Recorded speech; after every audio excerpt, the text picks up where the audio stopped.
Hello అందరికీ! Happy Bhogi.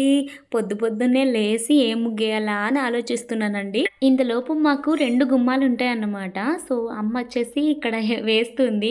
ఇది చాలా ట్రెండింగ్. సంక్రాంతికి ఖచ్చితంగా వేస్తారు. సో, ఈ గీతల ముగ్గు, సకినాల ముగ్గు అంటూ ఉంటారనమాట. ఊర్లల్లో అయితే ఇలాంటి ముగ్గులే చాలా చాలా ఏస్తూ ఉంటారు. ఇది మా చిన్నక్క వాళ్ళ ముగ్గు. సో, గీతల్లాగా వేసేసింది మొత్తం. నెక్స్ట్ వచ్చేసి నేను పెద్దగా ఏం ఆలోచించకుండా భోగే కదా! సంక్రాంతి రోజు పెద్దగా వేస్తది అక్క అనేసి నేను చిన్న ముగ్గు డిజైన్ వేస్తున్నాను. సో, ఇది వేయడానికి ఒక హాఫ్ అన్ అవర్ అలా పట్టింది. ఏ ముగ్గైనా నేను చెప్పినట్టుగా మంచిగా రంగోలి ఉంటే అది సూపర్‌గా ఉంటదండి.